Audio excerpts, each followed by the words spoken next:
thinking is now they're not using like a Cisco. They may use Cisco firewalls and stuff inside, but again, it's all changing. It's all container based and different technologies. It's all software defined networking. Something like that. Yeah, there are different technologies. So it's you need to learn what they're doing. But the end of the day is it depends on the company, what information is stored, how they're encrypting the data, where it's being transferred. So you have to look at all those things. And So doesn't it depend on whether you have access to the command line interface? I mean, if you do, then ARP is available, right? No, it's not. On Amazon, it's not available. Yeah, So it's, there's like I no said, broadcast, right? There's nothing out there. Even if you might get on the, they have a completely different architecture on the networking side, right? It's completely different because they have to encapsulate the packets going from your host to another of your hosts on a network that what they call fabric, right? That's shared by everybody. So it's not exactly this. Is that virtualized pretty much then? It is virtualized, but it's more like you got to think of it like a fabric, right? So that it's basically there and it handles all of your packets and everything, but you're sending it to intermediaries that are then sending it to where its destination is, right? So I think that's a good discussion. You know, right now, like we have software as a service, then platform as a service, infrastructure as a service. So what you guys are talking about, networking and everything, that is also virtualized. So you can write code to make IDS change, Yeah, to I mean, make IPS change. So you're talking about SDN, right? SDN's been a while, software defined networking. Right, so right, what I'm trying to say is that IAS we are talking about, that is all code based now. So you can make all the changes, you know, all the infrastructure changes via code. So there is higher level of abstraction that is, you know, proprietary to maybe Microsoft who is doing it, but this is more like a SOA-based architecture at high level. So you at the bottom level, what we are doing, like, you know, playing what we used to do, like you're talking about cloud, you know, like servers. So right now we are talking at a very granular level. like I said, I mean, And the top level we don't know. So they have proprietary information to Microsoft, to AWS, to Amazon. So we that's don't why know things that. like OpenStack addresses those. IAS is being provisioned with OpenStack. Yeah, That your content networking, you can do your own programming. So OpenStack that you are talking about, that is at a very low level, like, you know, whatever OpenStack that Microsoft, like they have now Core, .NET Core, and you have Java, that is Core. They are at way above. What I'm talking about, OpenStack is actually networking. You can define your own software defined networking, you can define your own compute, you can define your own storage. So it's at the very bottom level, where you can define everything at what you want, and on top of that you build your applications. So containers, OS, all are way above. I'm talking about the basic networking, compute and storage, where you can program and dynamically allocate. So is that for IaaS, all of it? Yes, SaaS and but SaaS is way above. SaaS? So they have all the- if you want to deploy or build your own cloud, it's a private cloud. People use OpenStack. see, I mean, I agree. I mean, you're talking about low-level details, right? Yeah. When it comes to security, I mean, those are different frameworks, different ways to communicate. But at the end of the day is, I mean, no matter what technology they use something like TCP/IP to communicate, or some data is transferred, or they communicate with third party. Those are the security testers or auditors. Those are the things you look for, right? I mean, what ports are open to the outside world? I mean, things like that. All I'm saying is, once you know the basics of like application testing, network testing, I mean, you can adapt to that. Like I said, it's thinking outside the box, right? I mean, it's what the company is doing with those stacks and how they're using it, right? I mean, if there's inherent issues with those protocols, that is what you said, to retire early. If someone comes and finds, hey, OpenStack is a lot of companies are using these days. If someone finds an issue with that, you become popular overnight and you become rich. Or I mean, again, something called Docker, right? I mean, if someone finds some 0 day within Docker, let's say someone can exploit every Docker containers in the whole world. If you find something like that, you become popular overnight. So software-defined networking, it's And a you can become stack. a bit more wealthy overnight too. Yeah, wealthy. I mean, so wealthy follows of fame. You have to become famous, and then wealth follows, right? I mean, all companies will come after you. It's like being a singer or anything like that. But in technology, it's not easy to come through. I mean, even every field is like that. But just learn everything. Just focus on that. Focus is hard. I'll tell you that much, because I'm even fighting it to this day. I don't know which way to focus. It's hard. I mean, different technologies come these days. Right now, like I said, I like Docker. But Docker, I mean, not many companies are using it, but still not much money in terms of my company doesn't get money to test Docker thing. But I like it just because it's interesting, because it's a container. Is there any white sheet or cheat sheet of companies that are embracing Docker? Because I mean, these days when you talk technology, everybody wants technology. it's only the cloud providers, right? I mean, No, Google's and Amazon. Intuit, McAfee, they're already rolling out. But when I spoke to their architect, they're speaking their challenges in terms of governance, security. Nobody is very clear on it. If you want to jump into that space, because it has a lot of benefits, but from a governance and what they're saying is, start slow. Yeah. But do we have anything that's available?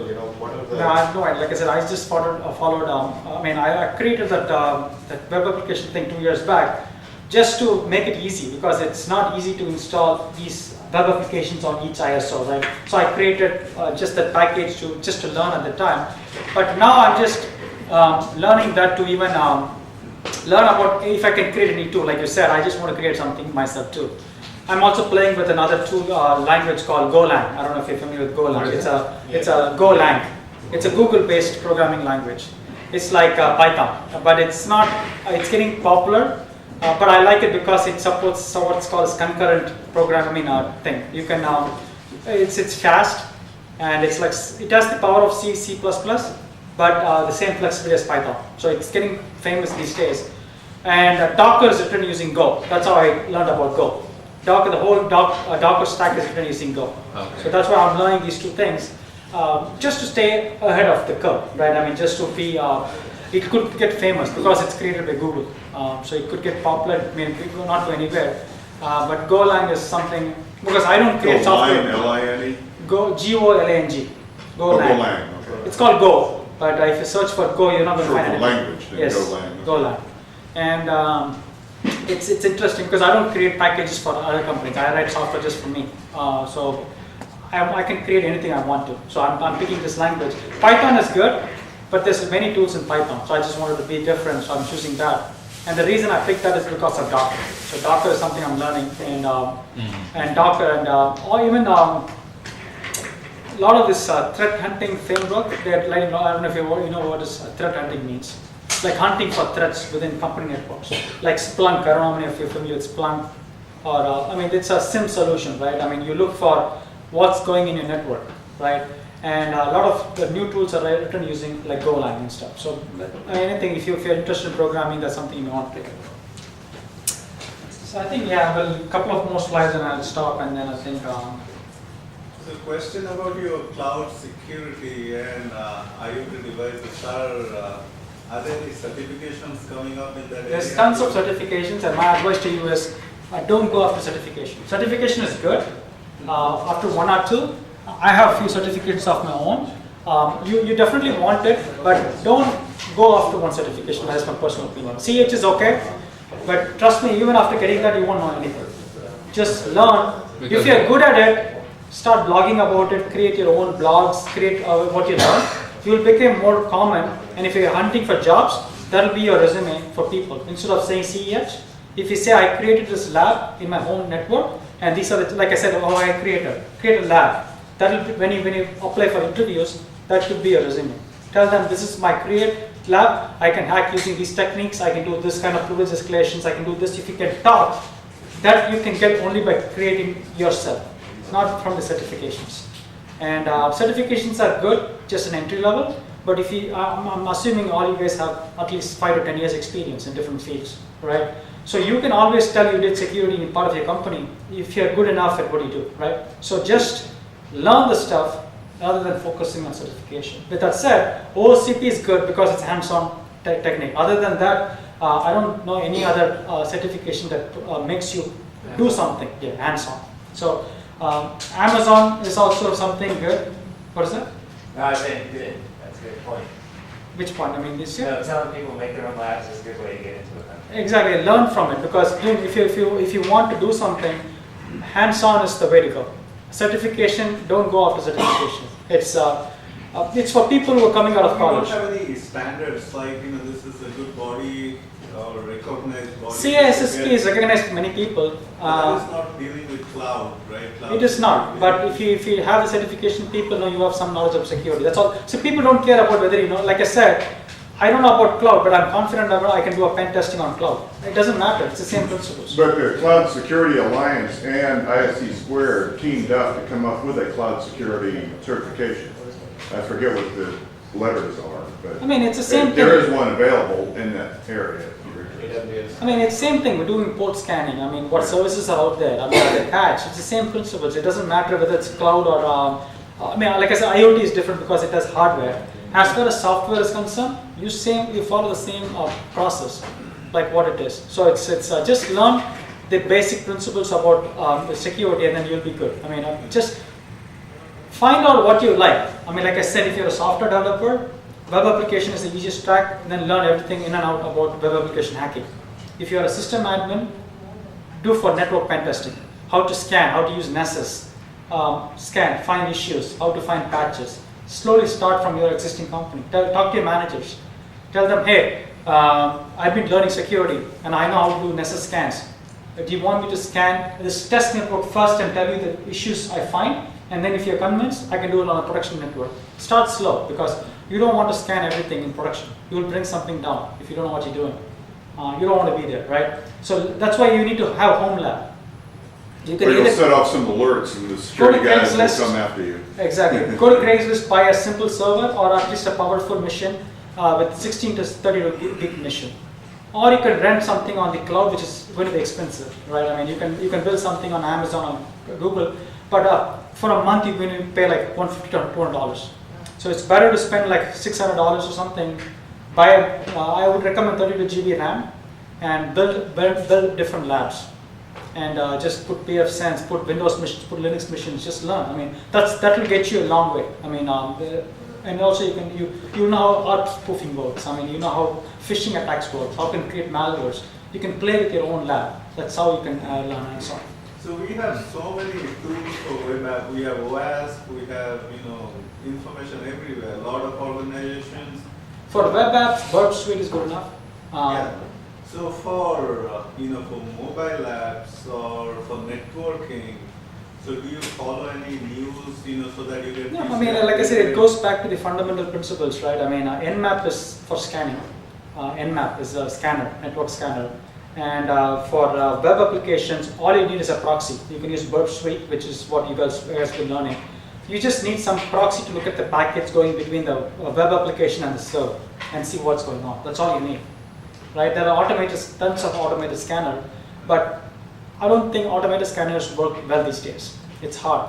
People sell money. Hands-on testing on web application is the best way to go. You look at the packet and see how they're doing input validation. You can easily find out from the proxy, right? And for networking, Nessus is a decent tool, like for scanning simple stuff. Nessus, NESSUS. It's a commercial tool. It's $2,000 per year, but we use that for like scanning and stuff. But there's a lot of good tools. Is that Tenable? Tenable, exactly. Right. But anything you can do with Nessus, you can do with Kali, hands-on, manually. Everything is Kali Linux. Yeah, every tool is there. So you could. That's the best way to learn because you don't want to use these automated tools in the beginning. Learn everything manually. How to use the Nmap, how to use Netcat, how to use like a Hydra. Learn about how to brute force any protocol, TFTP, HTTP or something. Main thing is, I'm sure many of you are in the Windows network, right? Understand how Active Directory works. Many people don't know how Active Directory works. How is your passwords getting authenticated from the server? It's not hard. All you have to spend is 2-3 hours and understand what is Kerberos. I mean, how is password stored in the vault, right? Simple things you can just pick up a YouTube video and learn from those things. It's just Find out what a radio server is. exactly. I mean, it's not learning the tools; it's learning the protocols. What is SSH? What is FTP? What is Kerberos? What is TCP/IP? So you have to learn those protocols first before you can get into security. So don't learn about how to hack. I mean, learn about the protocols first. What's on port 125? What is it? Yeah, I mean, Right. something like that. What are the different common ports, right? What does port 443 do? I mean, simple things. What is a Samba? I mean, simple things like that. So what are the top 10 networking issues? Does any organization publishes that info you No. are aware of? Issues or I mean, security issues. Yeah, issue. Like I said, the number one issue I see on the internal network is externally companies are good these days. It's mostly only web applications are exposed, right? So it's always web application issues from the external, right? For the internet. Internally, patching is the main issue. Password quality is the second issue, and local admin rights. That's the main issues, right? So these are the main issues companies are facing today, and no segmentation whatsoever. I don't know how many of you know about segmentation. Like, it's a flat network. If you are working as a developer, you can see all the servers in the network. You can ping it. You can connect to it automatically. There's no layers in between. There's no firewalls. No subnets. Yeah, no subnet. So for example, for PCI compliance, you need to have some kind of segmentation. Otherwise, your entire company is in scope for PCI orders, right? But if you segment and say your credit card is processed only in these 10 servers, you have to test only the 10 servers. But if you don't have the firewall segmenting those servers, every system that goes through the thing you have to pen test everything. So yeah, things like that, segmentation, patching issues, simple passwords, and user. Like I said, user is always the weakest link.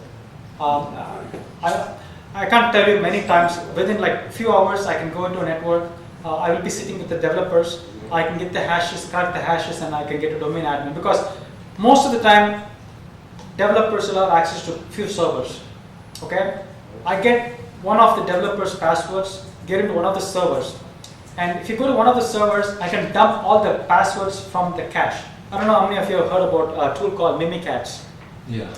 It's a tool which lets you pull out the clear text passwords from a machine. So it is possible to pull out clear text passwords from the hashes from the machine itself. Server 2016 in Windows is getting better. Windows 10 is getting better, but still you can pull some passwords from your machine. So if I have system or admin rights on any machine, you can pull those passwords from it. And then when it's come to scripting, like many Python, Ruby. Yeah, these are the things I need. You need to have some Linux skills. Because Windows is good, but you need to have some Linux. For example, Kali is a Linux thing, so you need to have some how to browse to different directories, how to execute tools. So you need to have some Linux skills. You need to get out of the mentality of GUI scripts, right? You need to be in command line for. Have you come across any Cisco router security patching issues? It's there, but it's minimal, right? Because they don't update patches like Windows. Windows has update every Tuesday. But Cisco routers, they're stabilized these days. There's no, it's not like they have to update every time. I have a question here. Oh. You mentioned about system admin having access to password hashes. No, it's there in any machine.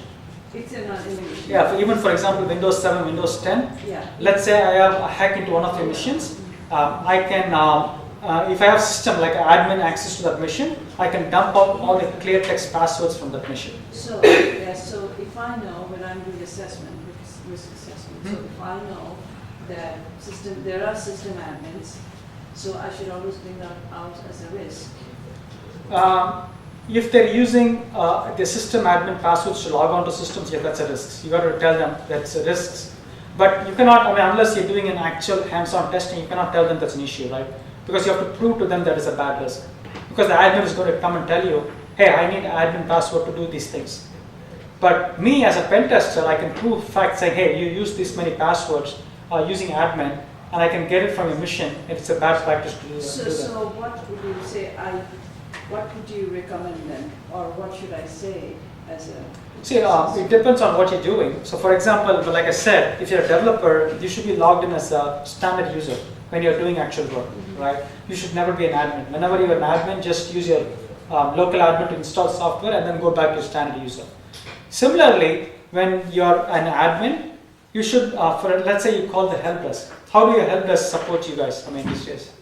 They log on to your machine or? Yeah, they log on. Sometimes, right? What they do is they use a domain admin account to log on. Even now, many companies do that. What you don't know is when they log on using a domain admin credential to your machine, the machine password for the domain admin is cached on your machine too. That's what they don't know. That's what we're trying to prove to everyone. That is a risk. So they shouldn't be logging on as a domain admin. They should have a different password to log on to your machine to do administrative purposes if it's required. And Many then- companies do that too. And then that expires after. Exactly. I mean, if domain admin is the keys to the kingdom. Domain admin is the power of. If you get domain admin access, you own the company. Right. So as a pen tester, that's my goal. If I can get one of a domain admin, I win. I'm done with the assessment, right? So that is my goal as a pen tester. I go to a company for 1 or 2 weeks. I try to get that, and I try to find any holes I can find in any of the networks to get that. I'll find system holes, software holes, or I can even do phishing techniques. I try to get that thing. But it's easy because a lot of people when I go, they have local admin rights. So I get out of one of the systems, I dump the passwords from their machine, and sometimes their password I'll be able to log on to some server. So I used to jump onto the server, I'll dump passwords from that machine, I'll get more passwords, and someone will be a system admin who would have been a domain admin, I will get the password there too.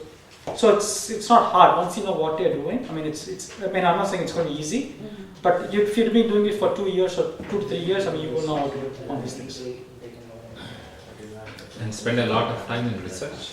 Yeah, research is what I'm saying. You have to watch videos, learn about protocols. Research is the important thing. Read a lot. And watch Read a lot, yeah. videos, Read a lot of books. Blogs is follow some blogs. Like I said, initially pick a niche, web application network, and then just become expert in that, or at least learn as much as you can, and then go to another thing. If you want to do network pen testing, just learn. Network pen testing. What is a port? What is how do you port scan? How to use Nmap? Things like that. Yeah, you should be able to think outside from attacker's mindset too. That's why I put it there, right? So you cannot think like a QA. QA people think only in terms of features. Like if you tell them what's a feature, they think if the feature is not working or not. But you as a hacker or a pen tester, you should think how to break it. Yeah, you put for example, if they say this accepts social security number, which is numbers, you throw everything at it. You throw like a 100-digit number to it. Will the application handle it? If the application crashes, there is a risk, security risk. Though it may not be a high risk, it is still an issue you may have to raise it. Why is the application crashing? Because the big companies, they make millions of dollars in few minutes. You cannot imagine an Amazon site being down for 5 minutes. So if you find one of the form parameters accepts like 200 digits, and because of that the application crashes, you as a pen tester should find it. So when you're doing pen testing, look for all those things. Put a big number. Even sometimes upload a big image or something. Put like 100 MB if the system allows uploading a file. Find like 1 GB file and upload and see if the system can handle it. Things like that you should think outside the box. What will the system do? Because as a developer, they won't think about those things. They will think if you upload a text file, they'll think it's like 5 KB, 10 KB or something. But let's say you put a 2 GB, 10 GB, the system will hang and that's it. It may crash their own backend system. So as a pen tester, you should be doing those things. But that is something QA team will be doing, right? No, they won't. No. QA team doesn't. Unless the QA team is security aware, they won't be testing for those things. Well, I think developers and QA teams are beginning to become more security. Exactly. That's what I'm saying. That's the awareness. Right, These right. days it's not. It's not pervasive. together. Yeah. You can't separate those things. Yeah. Good. Yeah, I think.